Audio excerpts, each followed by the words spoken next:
এক ছিল ছোট্ট মেয়ে, নাম ময়না। সে থাকতো এক সবুজে ঘেরা সুন্দর গ্রামে। চারদিকে বড় বড় গাছ, রঙিন ফুল আর পাখির কিচিরমিচিরে ভরা সকাল। ময়না ছিল খুব হাসি খুশি মেয়ে। সবাই বলতো ময়না হাসলে মনে হয় সূর্য উঠেছে। কিন্তু গ্রামের কিছু বাচ্চা ভাবতো সব সময় হাসলে কী লাভ, শুধু পড়াশোনাতেই মন দিতে হয়। তারা ময়নাকে একটু ঠাট্টা করত, কিন্তু ময়না কোনো দিন রাগ করতো না। সে বলতো হাসলে মন ভালো থাকে, মন ভালো থাকলে সব কাজেই ভালো হয়। একদিন সকালে ময়না নদীর ধারে হাঁটছিল। হঠাৎ দেখলো রাস্তার পাশে এক বৃদ্ধা মা বসে কাঁদছেন, তার মুখে দুঃখের ছায়া। ময়না ছুটে গেল কাছে, মিষ্টি গলায় বলল, দাদি আপনি কাঁদছেন কেন? বৃদ্ধা দীর্ঘশ্বাস ফেলে বললেন, মা, আমার ঝুড়িটা নদীতে পড়ে গেছে, তাতে ফল ছিল। আজ আমি বাজারে বিক্রি করতে পারবো না, এখন ঘরে খাবারও হবে না। ময়না একটুও ভাবল না, সে সঙ্গে সঙ্গে নদীর ধারে দৌড়ে গেল। জুতো খুলে পানিতে নামলো। ঠান্ডা পানি পায়ে লাগতেই শিহরণ জাগলো, কিন্তু সে থামল না। খানিক চেষ্টার পর সে ছুরিটা টেনে তুলল।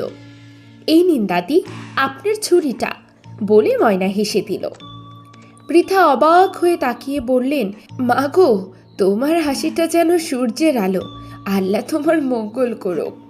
ঠিক তখনই হঠাৎ ঝুড়ির ভেতর থেকে ঝলমলে আলো বেরিয়ে এলো। আলোটা ধীরে ধীরে এক ছোট্ট পরীতে রূপ নিল।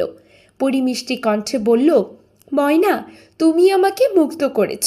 আমি বহুদিন ধরে এই ঝুড়িতে বন্দি ছিলাম, তোমার দয়ার হাসি আমাকে মুক্তি দিয়েছে। ময়না অবাক হলো, তুমি কে? আমি কিভাবে তোমাকে মুক্ত করলাম?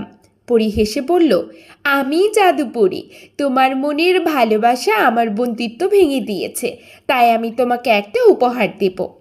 ময়না কৌতূহল ভরে জিজ্ঞেস করল, কি উপহার দেবে? পরী বলল, তুমি যাকে হাসাবে তার মন থেকে সব দুঃখ চলে যাবে, তোমার হাসিতে থাকবে জাদু। এরপর ঝলমলে আলোয় পরী মিলিয়ে গেল। সেদিন থেকে ময়না গ্রামের সবার মুখে হাসি ফোটাতে লাগলো। কেউ মন খারাপ করলে ময়না কাছে যেত, গল্প বলতো, গান গাইতো আর হাসাতো। আশ্চর্য, মানুষ সত্যিই খুশি হয়ে যেত। একদিন গ্রামের মেলা বসল, সবাই আনন্দে মেতে উঠেছে, কিন্তু গ্রামের এক রাগী মোড়ল চুপচাপ বসে আছে। কেউ কিছু বললেই তিনি রেগে যাচ্ছেন।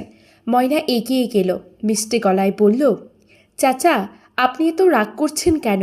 আমি একটা গল্প বলি, শুনবেন? সে ছোট্ট করে এক মজার গল্প বলল। প্রথমে মোড়ল ভ্রু কুঁচকালেন, তারপর হঠাৎ করে হেসে ফেললেন। সবাই অবাক। তারপর পুরো মেলাটা হাসিতে ভরে গেল। দূর আকাশে তখনও জ্বলজ্বল করছিল তারা। হঠাৎ এক তারা উল্কা হয়ে নেমে এলো, আর চারপাশে ছড়িয়ে পড়ল নরম আলো। সে আলোয় ময়না দেখল পরীটা আকাশ থেকে তাকিয়ে আছে। পরী বলল, ময়না, তুমি প্রমাণ করেছ আসল জাদু কোনো ঝুড়িতে নয়, মানুষের হাসি আর ভালোবাসাতেই আছে। তারপর পরী মিলিয়ে গেল তারা ভরা আকাশে।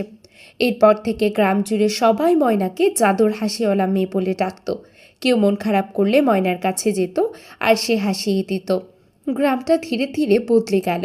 সবাই একে অপরকে সাহায্য করত, হাসত, আনন্দ ভাগ করত। আর ময়নাও বুঝে গেল এক বড় শিক্ষা, একটা ছোট্ট হাসি পারে পুরো পৃথিবী বদলে দিতে। গল্পের শিক্ষা, ভালোবাসা আর হাসি মানুষকে একসাথে বেঁধে রাখে। তুমি যদি কারো মুখে হাসি ফোটাতে পারো, সেটাই সবচেয়ে বড় জাদু।